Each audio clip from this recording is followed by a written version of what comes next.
pour cette soirée de combat. Amen. Gloire à Dieu. Voilà, on est heureux de vous retrouver. On s'était absenté quelques jours. On était au refuge en Alsace. On a fait 2 fois presque 850 kilomètres. Voilà. Donc ça s'est bien passé, hein, une semaine, voilà. Voilà, une semaine de prédication. Comment? Et non, c'est pareil que dans les églises, on est obligé de réduire, même au niveau hôtel, restaurant, parce que ça fait hôtel et restaurant, on est obligé de réduire aussi. Mais bon, ça s'est bien passé. Voilà. On va continuer, si vous voulez, pour ceux qui étaient là le dernier jeudi, là, avant que qu'on monte en Alsace. On s'était arrêté dans le livre d'Apocalypse, chapitre 4, vous vous rappelez? Je vous avais déjà dit que, bon, on verra les 7 églises, on en a vu quelques-unes. Et puis, dans ma lecture personnelle, j'ai continué à lire donc le chapitre 4, et on s'était arrêté déjà sur une pensée au chapitre 4, verset 5. On avait vu les 7 esprits. Je ne sais pas si quelques-uns étaient là. Les 7 esprits on va le lire. Et je vous avais dit qu'on s'arrêterait aussi sur la suite. Apocalypse chapitre 4, verset 5. Du trône sortent des éclairs, des voix, des coups de tonnerre. Devant le trône brûlent 7 lampes ardentes qui sont les 7 esprits de Dieu. J'avais été interpellé par cette phrase, les 7 esprits de Dieu. Et on retrouve les 7 esprits de Dieu dans Ésaïe chapitre 11, verset 2. Et on avait développé les 7 esprits de Dieu, là, concernant le Seigneur dans Ésaïe chapitre 11, verset 2. Et puis, je vous avais dit, si vous vous en souvenez, j'ai eu à cœur aussi de voir la suite, ces 4 créatures, ces 4 êtres vivants. Vous y êtes? Allez, on lit du verset 6 maintenant jusqu'au verset 8 inclus. Voilà, on a un descriptif de ces 4 êtres vivants. Il y a encore devant le trône comme une mer de verre, semblable à du cristal. Au milieu du trône, autour du trône, il y a 4 êtres vivants, remplis d'yeux, devant et derrière. Le premier semblable à un lion. Le second vivant est semblable à un veau. Le troisième être vivant est semblable vivant à la face d'un homme. Et le 4e être vivant est semblable à un aigle qui vole. Les 4 êtres vivants ont chacun 6 ailes, ils sont remplis d'yeux tout autour et au-dedans. Ils ne cessent de dire jour et nuit, Saint, Saint, Saint est le Seigneur, Dieu le Tout-Puissant qui était, et qui est et qui vient. Quand les êtres vivants rendent gloire, honneur et action de grâce à celui qui est assis sur le trône, à celui qui vit au siècle des siècles. Amen. Donc, on va s'arrêter sur ces 4 êtres vivants. Littéralement, le texte le plus près de l'hébreu, c'est 4 créatures. Dans d'autres versions, il parle d'animaux. Mais ça ne peut pas être des 4 animaux, c'est parce qu'il y en a un qui a un visage d'homme. Donc, on ne peut pas classer ça comme animaux. Hein, on le classe comme être, comme créature, créature, tout simplement. Voilà, on va s'arrêter donc sur ce passage. Je vous avais dit aussi la dernière fois que ces 4 êtres vivants symbolisaient les êtres célestes qui adorent et tous les êtres terrestres qui adorent. Vous avez lu, ils sont au milieu et autour du trône. À la fois, quand il y aura le grand rassemblement dans le ciel, il y aura les créatures célestes qui vont bénir le Seigneur et il y aura aussi nous, amen, les terrestres. Donc les 4 êtres vivants, c'est à la fois les célestes et les terrestres qui adorent le Seigneur. Amen. Et c'est ce qu'on va faire dans quelques instants. On va le prier et aussi on va l'adorer. Bon, je tenais à le souligner. On retrouve une similitude dans Ézéchiel chapitre 1er verset 10 avec ces 4 êtres et ces 4 créatures. Et surtout dans Ésaïe aussi.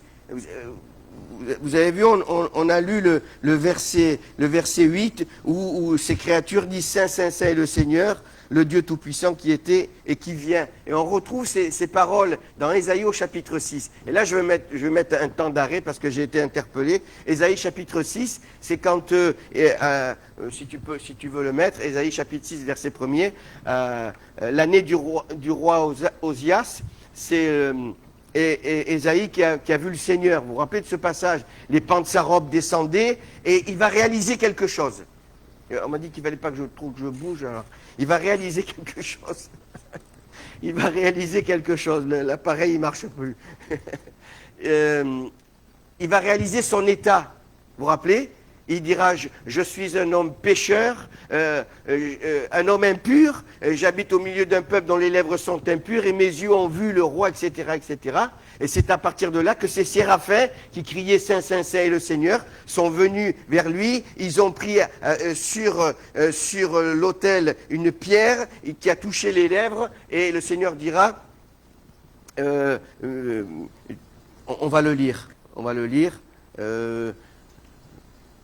Ouais, voilà. Pardon. Tu l'as là? Verset 7. Voilà. Il toucha ma bouche et dit, ceci a touché tes lèvres, ton iniquité est enlevée et ton péché est expié. Verset 8. J'entendis la voix du Seigneur disant, et qui marchera pour nous? Je répondis, me voici, envoie-moi. Et alors que je relisais, je me suis dit, mais il y a quelque chose là. Et j'étais interpellé par rapport, bien sûr, à l'Église, par rapport à chacun d'entre nous. Il a d'abord confessé. Et ça, c'est important, frères et sœurs, pour tous, que ce soit serviteur ou pas, c'est important, c'est pour tout le monde pareil. Il a confessé, il a réalisé son état. Il dit, je suis un homme impur, mes lèvres sont impures, j'habite au milieu d'un peuple dont les lèvres sont impures, et j'ai vu la gloire de Dieu. Et il a entendu la voix, une fois, il a d'abord confessé, et ensuite, il a entendu la voix, et il a pu répondre à l'appel du Seigneur. Et je me dis, mais c'est une prière qu'on n'entend pas souvent. C'est une prière qu'on n'entend pas souvent. La confession. Je suis un homme pécheur. Alors, je suis un homme impur. J'habite au milieu d'un peuple dont les lèvres sont impures. Et je faisais un petit peu le parallèle avec tous ces hommes qui... Il a pu entendre, mes frères et mes sœurs. Des fois, nous, on veut entendre le Seigneur, mais il n'y a pas cette confession. Et Dieu nous demande d'abord cette confession. Et s'il y a cette confession, là on va pouvoir entendre, et là on va pouvoir répondre à l'appel du Seigneur. C'est ce qui s'est passé pour Ésaïe. Et pour moi c'est devenu clair. Et je pensais à l'apôtre Paul, ne serait-ce que Paul, dans Romains chapitre 7, qu'est-ce qu'il dit? Il confesse, misérable que je suis. Quand je veux faire le bien, le mal est attaché à moi, je sens qu'en moi qu'il y a de loin, etc., etc. Tout au long de ce chapitre 7, le temps me manque pour le lire, mais tout au long de ce chapitre 7, il confesse son péché. D'ailleurs, il le dira dans 1 Timothée, je l'ai noté sur 1 Timothée, chapitre 1er, verset 15, il dira qu'il est le premier des pécheurs, le dernier des apôtres. Vous voyez, il confesse. Et on entend beaucoup de prières dans nos assemblées. Mais ces prières personnelles où on dit Seigneur, sois apaisé envers moi, reconnaître son péché, c'est là qu'on va entendre la voix de Dieu. C'est pas avant, c'est pas possible. Et on entend de belles prières, on prie pour l'un, pour l'autre, mais ce qu'il faut, c'est confesser d'abord et reconnaître. Et là, à partir de là, le Seigneur va nous parler, on va avoir une oreille sensible. Je pensais à Luc 18, le publicain, qu'est-ce qu'il dit? Sois apaisant vers moi, qui suis un pécheur, il se frappe la poitrine, il confesse. Luc chapitre 5, verset 8, il m'est venu de suite tous ces versets. Pierre, à la pêche miraculeuse, il dira, retire-toi de moi parce que je suis un homme pécheur. Et c'est là qu'il va répondre, c'est là que le Seigneur va se servir. 2 Chroniques 7, 14, on le chante. Si mon peuple sur qui est invoqué mon nom s'humilie, prie, cherche ma face, se détourne de ses mauvaises voies, je pardonnerai son péché, je guérirai son pays. Si le Seigneur dit, mais je pardonnerai son péché, je guérirai son pays, c'est qu'il y a quelque chose, c'est qu'il y a une confession à faire. Et je ne peux pas entendre la voix de Dieu s'il n'y a pas la confession. J'entends la voix de Dieu que s'il y a la confession, que si je réalise mon état. Et souvent, notre pasteur le dit, et puis c'est comme ça. Combien de fois on se repent, on demande pardon, et c'est cet état-là que le Seigneur demande. Avoir cette humilité. Là, il va intervenir. Pierre dit ceci, dans 1 Pierre 5,8, « Humiliez-vous sous la puissante main de Dieu, afin qu'il vous relève au temps convenable. Mais humiliez-vous. » Dans 1 Jean chapitre 1, verset 9, si nous confessons nos péchés, il est fidèle et juste pour nous les pardonner et pour nous purifier de toute iniquité. Si je confesse, et c'est important ça, reconnaître son état, et le dire au Seigneur, et le dire. On entend de belles prières, mais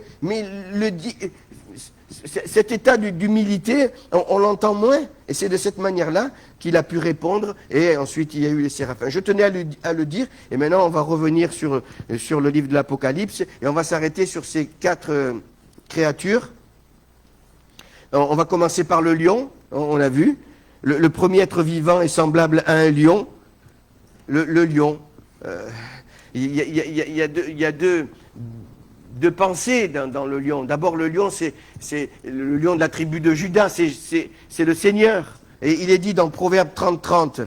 Regardez, j'aime bien surtout la phrase de ce proverbe. Proverbe 30:30. Vous l'avez trouvé. Le lion, le héros des animaux, ne recule devant qui que ce soit. À la fois, bien sûr, c'est notre Seigneur, le lion, qui ne recule pas. Et heureusement qu'il n'a pas reculé, sinon on ne serait pas là. Mais de la même manière, nous aussi, on doit être des lions. Hein. Amen. Il y a quelques mois de cela, il était question du lionceau. Hein? Le lionceau. Mais nous, on doit être des lions, à l'exemple de notre Seigneur. Amen. De notre modèle.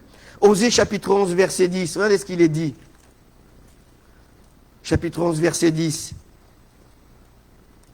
Ils suivront l'Éternel qui rugit comme un lion, car il rugira et les enfants accourront de la mer. Celui qui rugit comme un lion, c'est notre Seigneur. C'est lui mon héros. Amen. Maintenant, il y a les héros, là. Il y en a des zéros, oui. Pas des héros, des zéros. Les héros de ceci, Captain America et tout ce que vous voulez. Hein? Non. Notre héros à nous, c'est Jésus. C'est lui le lion. Amen. Il recule devant rien. Amen. Amen. Que Dieu soit béni. Hein? Et il rugit. Gloire à Dieu. J'avais pris comme cela. Alors, il y a le côté positif. Proverbe 28, 1, il est dit ceci. Le juste a de l'assurance comme un lion. Proverbe 28, 1. Le juste a de l'assurance comme un lion. Amen. Et qui c'est les justes? C'est nous. Avoir la même assurance. Et quand on voit, moi j'aime bien pas les séries, mais les documentaires mais il ne broche pas le lion, il a de l'assurance. Et nous, on doit avoir la même assurance. Amen. Allez, on continue. Après, il y a le côté négatif. Côté négatif, 1 Pierre 5:8, la Bible dit que le diable est comme un lion, rugissant, cherchant qui il dévorera. Et on doit veiller. Veillez, le diable est comme un lion rugissant. D'ailleurs, il dit veillez, hein, c'est ça? Soyez sobres, veillez. Votre adversaire, le diable, rôde comme un lion rugissant, cherchant qui il dévorera. On a un ennemi aussi. Hein. Et c'est pas étonnant, parce que la Bible, je le disais aussi avant de partir, la Bible dit que le diable, il se déguise. Le Seigneur, c'est lui le héros, c'est lui notre lion. Mais le diable, il se déguise. La Bible dit dans 2 Corinthiens 11 que le diable se déguise en ange de lumière. Alors il essaye d'imiter le lion. Hein. Mais nous, on doit résister et on doit veiller. Amen. Donc, il est question là aussi de vigilance. Proverbe 28:15, je l'avais donné, je crois. Si tu peux le mettre rapidement. Proverbe 28:15. Comme un lion rugissant et un ours affamé, ainsi est le méchant qui domine sur un peuple pauvre. Ça, c'est le côté négatif. Hein. Comme un lion rugissant et un ours affamé. Le méchant est comparé à un lion qui rugit aussi, mais c'est le méchant. C'est le méchant. Et puis il y a ce fameux texte qu'on connaît bien, des fois on s'en sert quand on ne veut pas venir à l'église. Mais il y a un lion dehors. Il y a un lion, hein. C'est Salomon qui dit, Proverbe 26:13, le paresseux dit, aujourd'hui peut-être, ou alors demain, hein. Le paresseux dit, il y a un lion. Il y a un lion. À l'époque c'était comme ça, hein. Oui. Allez, on passe après le lion, on passe au veau. Alors le veau, ça peut être le veau, c'est intéressant, ça peut être le bœuf, ça peut être le taureau, même voir le buffle aussi. Hein.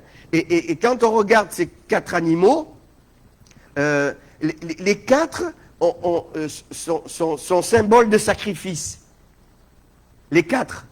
Le taureau est symbole de sacrifice, le bœuf est symbole de sacrifice, le veau est symbole de sacrifice, et le buffle aussi. C'est des animaux qu'on sacrifiait. Et la parole de Dieu nous enseigne sur ces animaux. De suite, il m'est venu le premier livre des Rois, chapitre 18, verset 38, avec Élie au mont Carmel, contre les 450 faux prophètes. Les 450 faux prophètes, ils prennent le taureau, ils le découpent en morceaux, ils le mettent sur l'autel.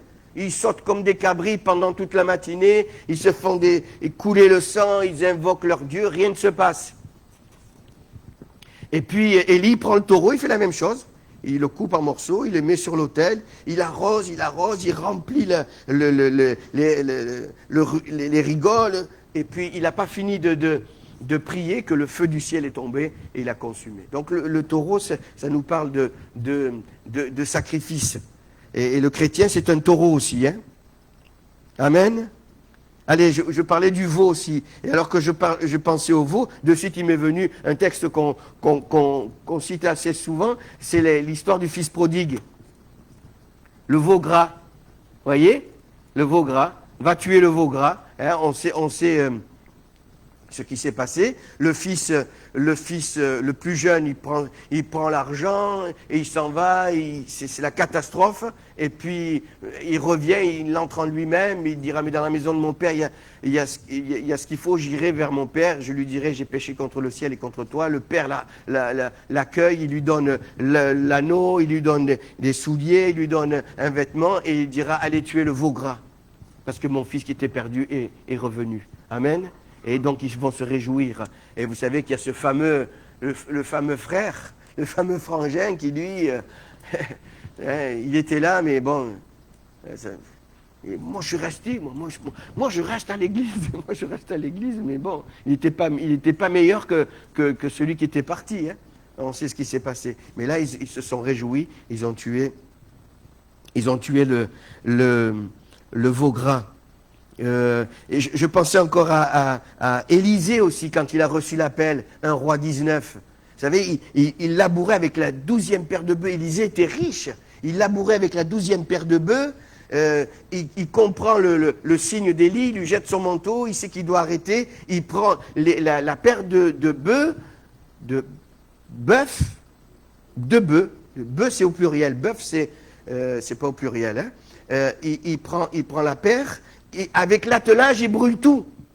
Encore un sacrifice. Et là, il va suivre ensuite Élisée jusqu'à ce que Élie monte au ciel. On retrouve le veau encore dans l'idolâtrie, côté négatif. Rappelez-vous, Exode 32, le veau d'or. Le veau d'or. Et là, le peuple va s'impatienter, il commence à se divertir. Divertissement. Ils se lèvent de bonne heure et puis ils diront à Aaron, mais Moïse, il ne redescendra plus, il était monté pour consulter Dieu, 40 jours, il commence à s'impatienter. Fais-nous un Dieu. Et ils ont pris toutes les boucles d'oreilles, tous les bijoux, et ils ont fait un veau, et là, ils se sont prosternés. Et vous savez qu'il y a eu une conséquence. Je me disais, est-ce qu'il faut que je la lise? C'est terrible ce qui s'est passé. Parce que le Seigneur, la colère du Seigneur. Ça, on le passe souvent. On va le lire. Ça vous fait rien? J'espère que vous n'allez pas faire de cauchemar ce soir. Exode 32, regardez. J'avais complètement oublié ce passage, moi. Hein. Bon, souvent on cite Exode 32, voilà, ils ont fait la fête. Mais regardez, Exode 32, et versets 25 à 29. Je crois que je lui avais donné à la sœur. Versets 25 à 29, il dit ceci. Moïse vit que le peuple était livré au désordre et qu'Aaron l'avait laissé dans ce désordre, exposé à l'opprobre parmi ses ennemis. Regardez ce qui se passe. Moïse se plaça à la porte du camp et dit, à moi ceux qui sont pour l'Éternel, et tous les enfants de Lévi s'assemblèrent auprès de lui. Il leur dit, ainsi parle l'Éternel, le Dieu d'Israël, que chacun de vous mette son épée au côté. Ça va faire mal. Traversez et parcourez le camp d'une porte à l'autre, et que chacun tue son frère, son parent. Les enfants de Lévi firent se coordonner Moïse, et environ 3000 hommes parmi le peuple périrent en cette journée. Moïse dit, consacrez-vous aujourd'hui à l'Éternel, et même en sacrifiant votre fils ou votre frère, afin qu'il vous accorde aujourd'hui une bénédiction. Heureusement qu'on n'est plus sous la loi, hein. Sinon il ne resterait pas grand monde. Hein. Mais, vous vous rendez compte? Ça a été à la suite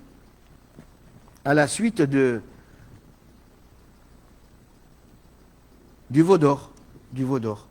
Qu'est-ce que j'ai dit? Exode 32, mais c'est... Oui, c'est Exode 32, pardon. Oui, c'est Exode 32. J'avais pincé ma... Voilà un petit peu ce qui s'est passé avec le veau d'or. Proverbe 14 aussi, j'avais noté, concernant le veau. Proverbe 14, 04. 04, pardon. Je suis dans les départements, moi, ça va pas. Proverbe 14, 4. Proverbe 14, verset 4.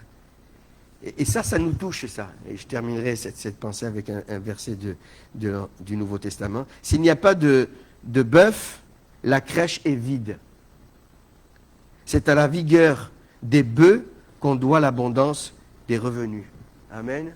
Et nous, notre endroit, c'est dans la crèche, à côté du Seigneur. Qui c'est qu'il y avait dans la crèche? Il y avait des animaux, apparemment. Hein. S'il n'y a pas de bœuf, la crèche est vide. Voilà, c'est le rassemblement des bœufs ce soir. Eh oui. Et des vaches, ils ont dit au fond. C'est pas moi qui l'ai dit, hein. C'est la sœur. C'est le rassemblement des bœufs, oui. Des bœufs qui se tiennent dans la crèche, là où le Seigneur est venu. Amen. Et c'est à la vigueur des bœufs qu'on doit l'abondance des revenus. Et de suite, je pensais à ce texte, ça s'applique un peu plus aux serviteurs de Dieu, je vous l'avoue. Dans 1 Timothée 5, 18, il est dit, tu ne muselleras pas. 1 Timothée 5, 18, tu ne muselleras pas le bœuf quand il foule le grain et l'ouvrier mérite son salaire. Et ça s'applique quand on lit les textes avant et après, ça s'applique aux serviteurs de Dieu. Mais comme on est tous des serviteurs et des servantes, on est tous des bœufs. Amen. Vous pouvez dire amen, c'est pas péjoratif, hein. C'est pas péjoratif. Merci Seigneur. Hein. Ensuite, après le lion, le veau ou le bœuf ou le taureau, il y a l'homme. L'homme. Ça, c'est plus près de nous, hein, l'homme. Juste quelques versets comme ça, très simples. Dans Matthieu 5, 16, il est dit ceci, que votre lumière luise devant les hommes. Amen. C'est nous les hommes. Quand on parle des hommes, bien sûr, on englobe aussi les sœurs. Hein. Que votre lumière luise devant les hommes. Vous savez, ils diront, mets pas la lumière sous le boisseau, la mets sur la table. Que votre lumière luise. Amen. Et nous, on est des témoins. D'ailleurs, il dira, vous êtes la lumière du monde et vous êtes le sel de la terre, dans ce passage de l'évangile de Matthieu. Dans 1 Corinthiens 16, 13, il est dit ceci. Et ça, par contre, c'est plus précisément pour les frères. Veillez, demeurez fermes dans la foi, soyez des hommes, fortifiez-vous.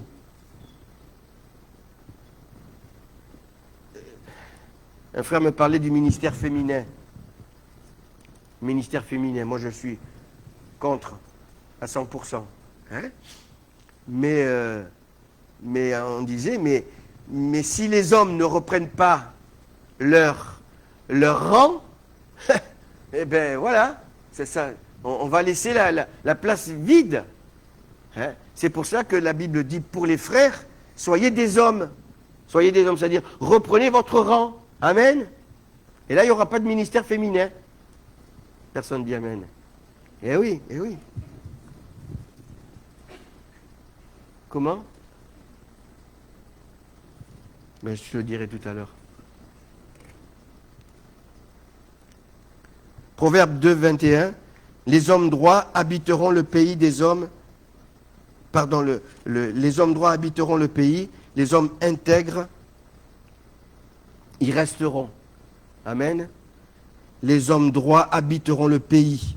Et les hommes intègres y resteront. Qu'on fasse partie de ces hommes droits et de ces hommes intègres. 1 Corinthiens 15, 47, il est dit ceci, que le premier homme était de la terre et le second homme est du ciel.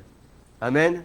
Et nous, on fait partie des seconds hommes qui sont du ciel. Que Dieu soit béni.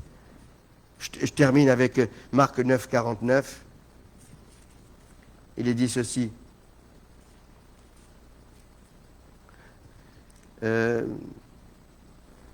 Car tout homme sera salé de feu. le sel est une bonne chose, mais si le sel devient sans saveur, avec quoi l'assaisonnerez-vous? Ayez du sel en vous-même et soyez en paix les uns avec les autres. Tout homme sera salé. Vous savez qu'on salait toutes les offrandes. Et moi, je veux être salé de feu, c'est-à-dire que je veux non seulement avoir de la saveur, mais je veux avoir aussi le feu. Amen. Saveur et feu. Amen. Amen les hommes. Gloire à Dieu. Et je termine avec l'aigle. J'avais 2 versets, c'est tout, l'aigle. Voilà. Hein? Alors on est des lions, on est des veaux, des bœufs, on est des hommes et des sœurs, et puis on est des aigles aussi. Amen. Regardez ce que dit la Bible sur l'aigle. Ésaïe 40. Allez. Ésaïe 40. Tu l'as mis? Les adolescents se fatiguent et se lassent, et les jeunes hommes chancellent. Mais ceux qui se confient en l'Éternel renouvellent leur force. Amen. Ceux qui se confient en l'Éternel renouvellent leur force. Ils prennent le vol comme les aigles. Ils courent et ils ne se lassent point. Ils marchent et ils ne se fatiguent point. Hein, que Dieu soit béni. Qu'on fasse par... Alors il y a ce fameux verset qu'on connaît bien, qu'on cite souvent quand il est question des réunions d'aînés, dans le psaume 103, verset 5. C'est lui qui rassasie qui rassasie de bien ta vieillesse. Amen. Ça c'est pour nous, hein, les retraités. Hein. Un besoin d'être. C'est lui qui rassasie de bien ta vieillesse et qui te fait rajeunir comme l'aigle. Il y aurait tellement de choses à dire sur l'aigle aussi. Je fais juste survoler ces 4 créatures. Hein. Voilà, ces 4 êtres qui sont là autour du trône, qui symbolisent à la fois les créatures célestes et les créatures terrestres. Que Dieu soit béni. Amen. Soyons des lions, des veaux, des hommes et des aigles. Amen. Je laisse la place à notre pasteur.